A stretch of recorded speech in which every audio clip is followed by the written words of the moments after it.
guys, welcome to today. I have a really special video. I clearly, as you can see, have had a baby. I have had my third baby, and if you can tell by the color of her little dress, it is a girl. It's another girl. We are a family of 5 with 3 girls, and our dog is even a girl. It is a very girly household over here, and I'm so excited about it. So I wanted to sit down with you guys and share a bit about my birth story with our third daughter. She is a little over 3 weeks old right now, and so I got to sit down and film this while it's still fresh in my memory. I just wanted to share a special day with you. The very fast special day it was something else. So this is Hattie Wren. She is our, like I said, our third baby girl, and she is so sweet and special and sweet and cute, and oh, we just love her so much. We are so excited. We were actually waiting until the birth to find out the gender, so she was a surprise, a complete surprise. In fact, we kind of thought it was gonna be a boy. Like, we were sort of leaning towards boy. Pretty much everyone we knew was guessing boy. Everyone we talked to, like even people I would run into, like that would ask me about my pregnancy in public or like at the store or everywhere, would tell me that they think I had a boy belly. So I was pretty convinced that it was gonna be a boy. So when she came out and she was a girl, I was pretty shocked. I was not expecting that. Although at the end there, both of my older daughters, Nova and Mila, they were both so adamant and convinced. They're like, no mom, it's gonna be a girl. And they were like so sure of it. And like, yeah, they're 5 and almost 3, so I mean, they don't know obviously, but they were just so sure of it that I started to second guess myself, and I was like, maybe it is a girl. So I started to switch over to the guess that it was a girl. So that was kind of funny. And then actually when we first told them when she was born, we were FaceTiming them because they were over at their grandparents, and the first thing I said, we were like, it's a girl, and they were like, I knew it, both of them. So it was quite funny. Okay, I had to stand up and rock her a bit, so I switched positions. Hopefully this is okay, and don't mind my swaying. So my actual due date was June 28th, but she was born July 5th, so that's exactly 1 week overdue. So the week after my due date, it was kind of hard for me. Mila was born a week early, and so that mixed with the fact that I was just feeling so like heavy and exhausted and done, and just like my body couldn't take it anymore. Near the end of my pregnancy, I just thought that this baby was gonna come early, and so when my due date came and went, I was like, oh, okay, I've been telling everybody that I might go early, and here I am going late. So it was kind of a lot to wrap my head around at first, because I was you're just so done at the end, and I was exhausted. But anyways, the week after my due date and until she was born was kind of hard for me mentally, I mean, and physically. But I was just kind of in a weird state where I just like, is today the day? Worrying about getting the big girls off to be taken care of, worrying about like when things are gonna start, and when my husband can take his time off, like all of these things that just kind of crowd your mind at the end when you're anticipating labor. So I was kind of on the struggle bus that week, and then to top it off, I started having just kind of like prodromal labor, I guess you could say.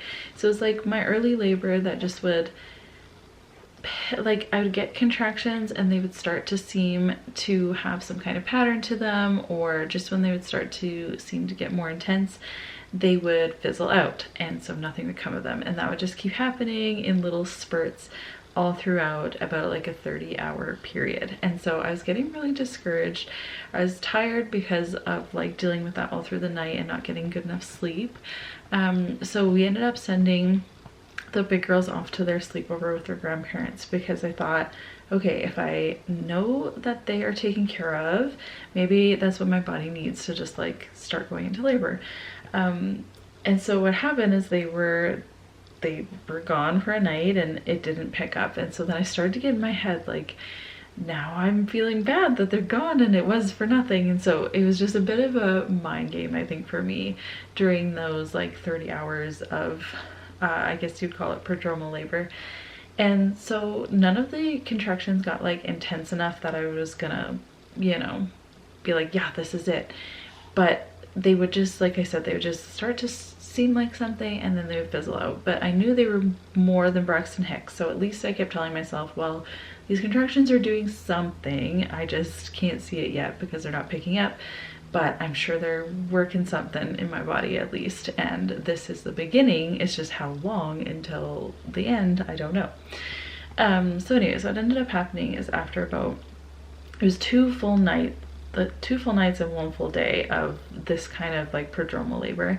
And then I woke up on the 2nd day and I was like, I'm just tired. I'm just feeling really defeated at that point. It was really just getting to me mentally because I was already a week overdue at that point. This was on July 5th and that was a week after my due date. I was like, I'm just so, I don't know if I can do this anymore. Like, it's just exhausting.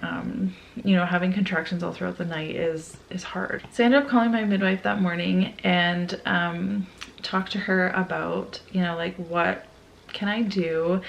And I brought up to her, like, maybe I'm thinking about going into the hospital for an induction. My birth plan was tentatively to have a home birth. My other 2 girls were born in the hospital, so this was a new thing for me, home birth. I had always hoped and wanted this to be a reality for me, but I was going into it knowing, you know, it might have to change and that might be okay. So anyways, I was all ready for the home birth. I had all the stuff prepared. I had all the things ready for it. And my midwife knew. She is just the best. And she was there for Nova's birth and have just like a really lovely relationship with her. So what we ended up deciding on was that I was going to go into the clinic, which is just a short drive from my house, to just have an assessment done by her, check on where things are at, and all of that. So I did do that. So we went in around noon. Yeah, we ended up talking and we ended up deciding that I would do a cervical check and that if I was comfortable with going forward with it, that we could break my water and that we could see where things go from there, and that we could have the hospital and an induction as like the plan going forward. In like a few hours, we would check in a few hours or something like that. So anyways, I was checked and I was at a 6 centimeters dilated at that point and totally effaced, which is amazing because that kind of clicked something in me like, okay, all of that work my body was going through for those 30 hours was not for nothing. It was doing something, and it just wasn't in vain. So it was very good. It was like a good mental switch for me to feel like, okay, this is happening. I am going to have a baby. Like, it's, you know, this baby is coming out of me. It's not going to stay in there forever. So that was great. And then we went ahead with breaking the water. She said that the membranes were like really, really strong. So it seemed like they weren't going to break on their own. So like, who knows how long things would have took for me to just really kickstart labor. So anyways, we did do that. And then I stayed for a non-stress test just to see how baby was handling the contractions after breaking the water, and just to kind of get a few contractions under the monitor and heart rates and stuff like that. So I did do that, and we're sitting in the room, and it was just like for a half hour long, and we're sitting there just chatting, like all was fine. I had a couple contractions, but they were like manageable. I could breathe through them and everything. And then we're like, okay, we're gonna, like, everything's good, I'm gonna go home. And we left saying like, we'll call you when things happen, or like whatever our next steps are gonna be. Little did I know, by the time I got to the parking lot, by the time I tried to get into our car, I was full blown labor, barely move, barely walk. I was like, okay, it hit me like a freight train. And thankfully we don't live far, but the drive home, I was like, not panicking, but just like, we gotta get home. We gotta get home real quick because it is feeling intense already, like just like that, so fast. So we drove home. We had to like stop at one point because the contraction was coming and like the movement of the car was just too much for me. So I was like, you have to pull over. So I'm just trying my best to breathe through them. It's so hard having contractions in a car because you're like you're not in the right position to like get through them like effectively. Anyway, so finally we get home. And so this was okay. I'm like forgetting to give you the time steps. Let me look at my phone here. So my water was broken at 12:30, and that's when I was 6 centimeters. We had the non-stress test and then started driving home, and Caleb says that he figures we got home around 1:30. So from water broken to getting home was an hour. So at 1:30 we got home, and I was in full labor. I was like, one of my midwives later said she thinks that I was probably in transition already at that point, which makes sense. So I had to get myself out of the van, get into the house, obviously with Caleb's help, and he's running around trying to get everything prepped, because like while we were ready, we didn't have like, you know, everything set up. Like for a home birth, you have to like set up the bed with like the liner stuff so that everything's in your old sheets and like all this stuff, and you gotta fill the tub and like all these things. So he's just running around because like it's very clear to us that this baby's coming, and it is coming so quick and there is no time to waste. So he's doing that. He's calling the midwife, telling her that she should probably come. We were going to have my sister come for the birth, so he's trying to tell her like she should probably come, and it was just like a whirlwind. And meanwhile I was just like going through transition, trying to get up the stairs to get to my tub, to get to where I plan to birth this baby. And it's so funny. I laugh about this every time I think about it. I couldn't get up the stairs. I just could not get up the stairs. So I just stayed at the bottom for several contractions until I finally had a second where I was like, okay, let's like get up as many stairs as we can. Got up about halfway, had a bunch of contractions, just to stay in there, just struggling through. Then got out the rest of the way, finally, had a bunch of contractions. Then finally I got myself to the tub, and the feeling of just taking that, like, it's not like relief from the pain, but just relief from the edge of the pain when you get in the water is like something else that just so hard to describe. But instantly, the second I got my body in that water, I was like, wow, oh, thank goodness. I feel like, okay, a new life is reborn. Maybe I can do this. Maybe I was panicking before, but maybe I can do this. So thank goodness for that tub, I tell you.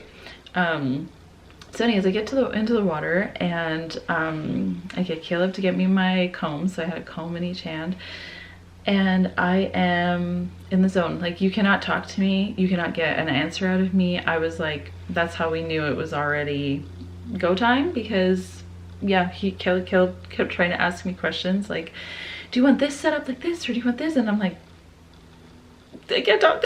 Like, don't talk to me. Things were just going so fast, progressing, and so bless his heart, he tried so hard to like get a couple clips and film some footage, but we just, like, it happened so fast, and we just were not able to film like the birth vlog that we were hoping to film. We were hoping to do like a nice like video, but it just didn't happen, and that's okay. But I think around like 2 o'clock, maybe a little slightly after, my midwife arrived, and I was already in the tub, and she was setting everything up. We were getting everything going, and I was already ready to push.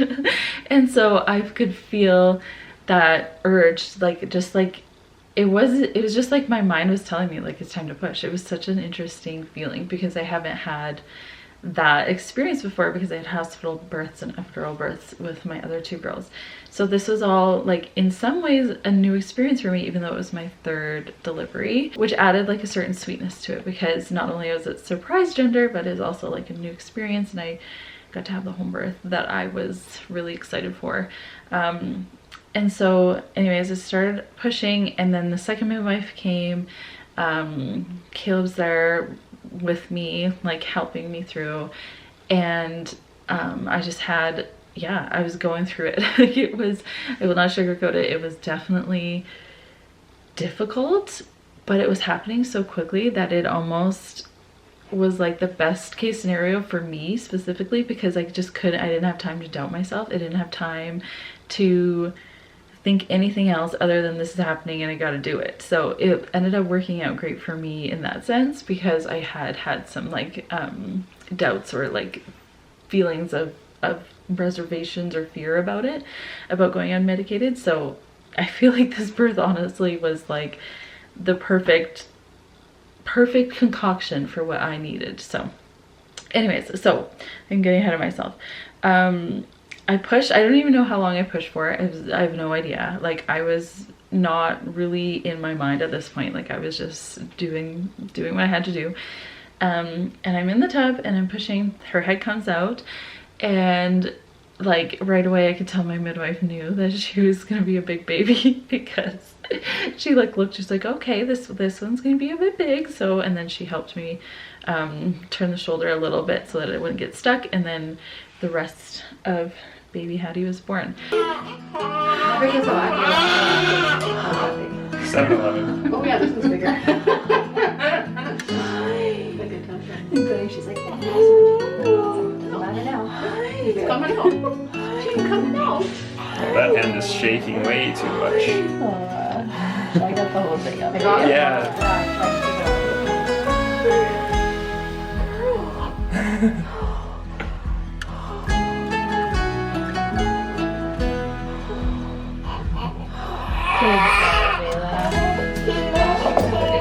Fast and furious. Yeah. There was so many shock factors to this birth for me all at once. So the first one was like, I just couldn't believe I did that. Like, I was wrapping my head around the fact that, one, it was such a fast labor. I was like laughing an hour and a half ago over a joke, and here I am literally just birthed a baby. It was wild. The other thing was that I did it unmedicated, because I really was just unsure of what I was capable of. And so the fact that I did it was just like such a wow moment for me. And then there was the shock of how big she was. She was a chunky little thing, and her arms were just like delicious rolls of arms. And I just like looked at her, I was like, you're so big. Like, I did that. First you came out and you was like, it was just so many shocks. And then finally, after she, you know, does the nice big cry and like we wipe her off for a little bit, we look at what she is, and she was a girl. And I was like, I really thought it was gonna be a boy. So I was just like, okay, I am so shocked by all of these things that I could barely even talk. I could barely even process in my brain. I had like so many endorphins going through me that I was just like my face is so funny when I look back at pictures and stuff. I'm just like, I just can't believe it. So anyways, so she, yeah, it was a girl, and that was so exciting. And immediately I was like, we haven't decided on a name, because we had like a few chosen, but we hadn't like solidified because we were convinced she was a boy. So then, yeah, she was born, so special and wonderful. And then comes time for the placenta to come out, which I have a history of retained placenta with my oldest daughter. So this was something we had a full plan on how we were going to manage this, how we were going to take care of this, and it came out all intact, which is exactly what I was hoping for. And honestly, it's something that, because of my past birth trauma, it's something that means a lot to me when it happened with Mila and when it happened with Hattie. So it's very like a monumental thing for me. So yeah, so many amazing, wonderful things happening so fast and all at once. And then my sister arrived. She unfortunately missed the birth by 7 minutes, which was too bad, but she was there for other parts, like the special bit of time that we're like in the bed after and all of that. So anyway, so then yeah, my midwives helped me out. Caleb held her for the first time. We got to just rest in bed and get cleaned up and just like relish in the fact that we just had a baby so quickly and at home, and it was so lovely and just like the most wonderful way to wrap this chapter of our journey. Like, we have completed our family. This is the last time and it was so special. So Hattie ended up being born at 2:49 p.m. So my water was broken at 12:30, got home at 1:30, and she was born at 2:49 p.m. So it was very fast. She was born at 10 pounds, 10 ounces, which was the biggest shock of all. And she was 21¼ inches. But she is just fitting in with our family so perfectly. She's so sweet. I can't believe we have 3 daughters, 3 girls after like just the journey that we've had, the road that we've been down. It's just so cool and wonderful, and just I don't even really have the words to describe how it feels to have our family complete. After everything we've been through to get here, it's really, really great. So we're smitten over her. The big girls are so in love with her. Watching them interact with her and love on her has been one of the like highlights of my life. So it's, yeah, we're doing good over here. Healing for me has gone really, really well.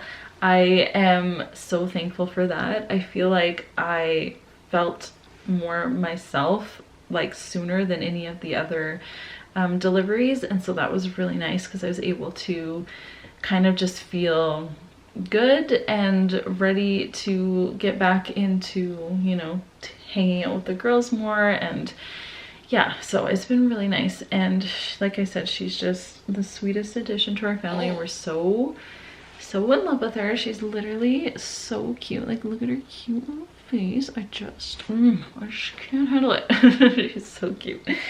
And yeah, so that's pretty much my birth story. It's funny, I was saying to my friend before filming this, I was like, it happened, like the birth happened so fast. I'm gonna have nothing to say. I'm not gonna be able to talk very long. It's gonna be a short video. Proceeds to talk for like half an hour. So clearly there's always a story when it comes to birth, whether it was a short one or a long one, whatever. It's so fun to listen to birth stories. So I just want to say thank you guys so much for all the well wishes and the messages, and just your guys' continued support over all these years. Like, it doesn't go unnoticed at all, and we are here and a family with 3 girls. And there were times where I didn't know, you know, what our future would hold, and I didn't know if I would be on this side, you know, talking to this camera and filming these videos and documenting our journey is really a huge part in why we felt the strength to continue all those years. So thank you from the bottom of my heart. Welcome little baby Hattie. Hattie Wren. She's so cute. So I'll see you guys in the next video.